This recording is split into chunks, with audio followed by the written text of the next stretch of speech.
Hi, it's Jim Smith. Welcome to the 1000. Got Rob Anders, longtime parliamentarian, with us today. We're going to talk a little bit about gun politics, so it's no surprise to anybody that watches our show. Rob, when did you learn that come to your attention, there was a legal problem in Canada with our legislation? Well, we grew up with guns in the house. My father was a crack shot in the U.S. military and the U.S. Air Force during Vietnam, and so it was part and parcel of who we were. I was involved with junior forest wardens and Alberta hunter education, and I guess you really started to just realize it when I was looking to acquire my own firearms, and I was taking hunter education in junior high school, and you realize that it was harder in Canada than it was in the United States. And of course, my dad had spent time living down in the U.S.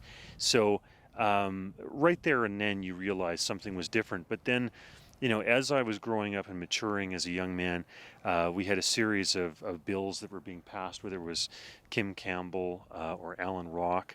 And so I became a life member of the National Firearms Association as well as the National Rifle Association in the U.S., probably about the time I was 20. Okay. Then you became a member of parliament. You were a member of parliament for many years. Uh, During that time, what do you think our wins and our losses were? Like, what did we do well as an organ? I think more of we the gun people working with the government over those years. And where do you think we slipped and we should learn some lessons? Well, obviously, changing the system now so that we've at least eliminated the long gun registry is a real boon. It's a rolling back of gun grabberism. As well, merging so that you don't have two sets of, a PAL and a POL or whatever, and coming up with something combined. That is a positive step as well. I would argue that, like Larry Pratt and others have said, Wayne LaPierre in the U.S., you have to have a huge membership. And so we have to grow the membership to make sure that we can do something effectively. Okay. So are you suggesting that the gun community in Canada be better served by having one great big organization like the one big union, or do you think that the multitude of different organizations with different takes on things have a certain power of their own? I think that in the U.S., what we see is where you have a multiplicity of gun voices. Because, say, for example, a gun organization gets called to a committee as a witness. If they're only one voice, that's useful, of course, to have a voice. But if you can have a plethora of voices at the committees, in the U.S., for example, you could have the National Rifle Association, which is the age-old granddaddy of rifle organizations. You could have Larry Pratt, Gun Owners of America. You could have, Ted Nugent's organization out of Michigan, Sportsmen of America. There's so many other different organizations to draw upon, and that gives credibility. It gives strength in numbers.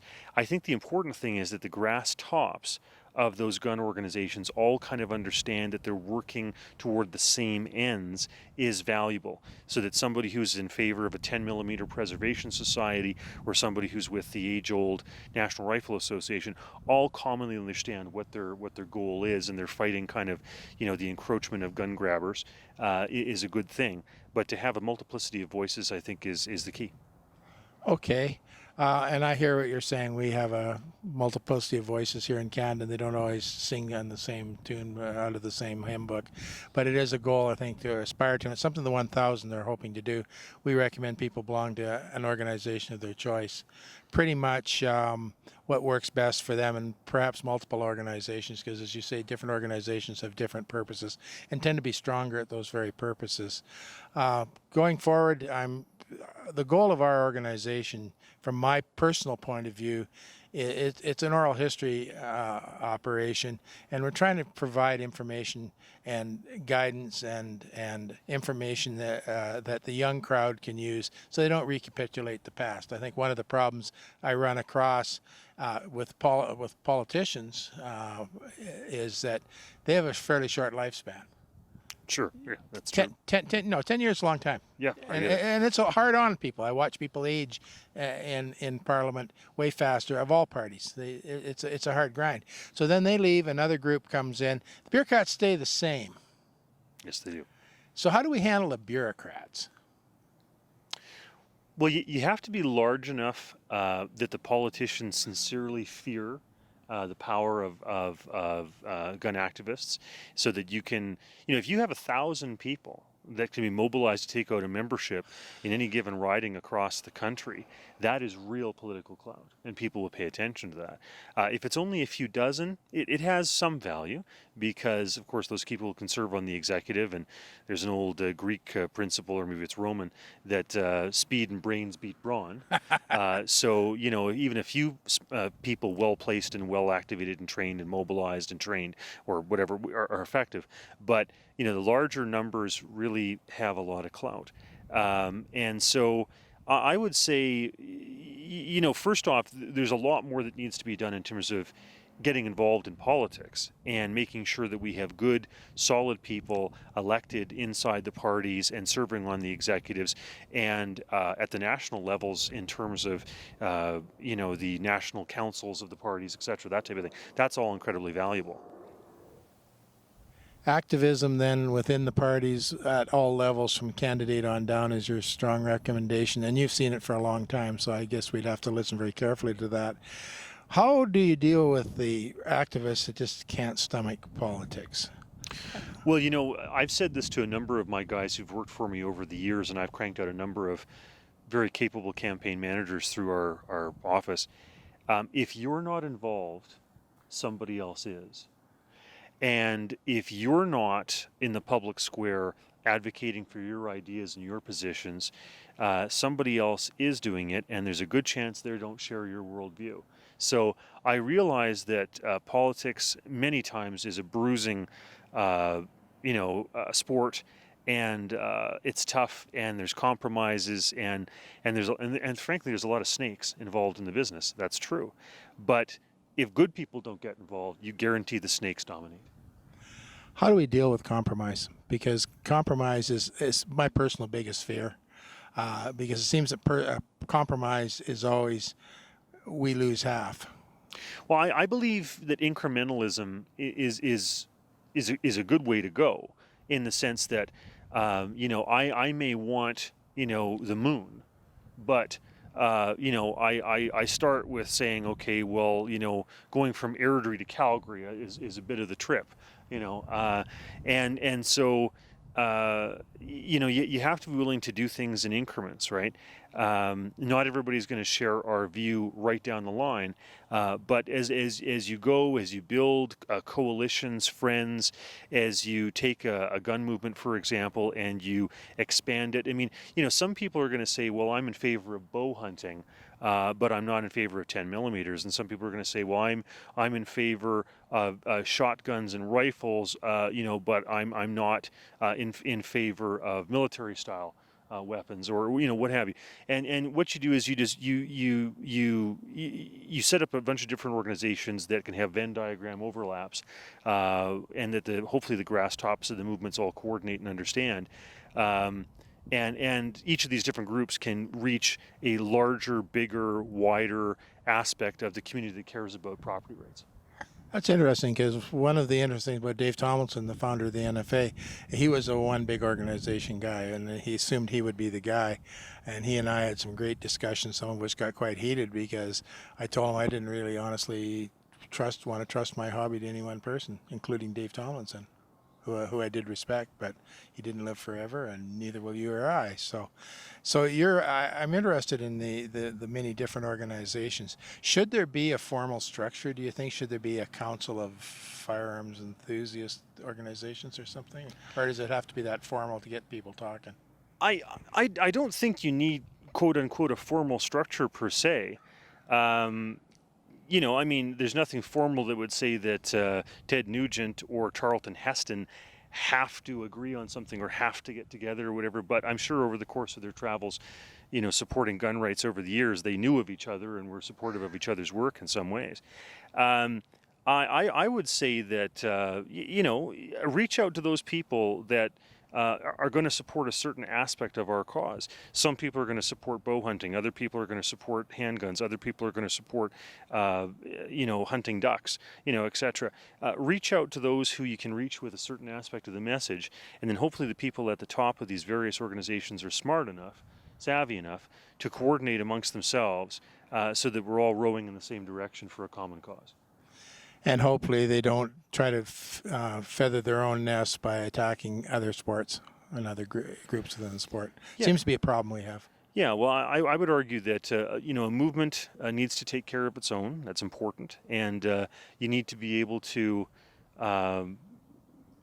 understand that you're all going in a common direction. You all want to make sure you're preserving gun rights and our heritage and our tradition and property rights and these types of things.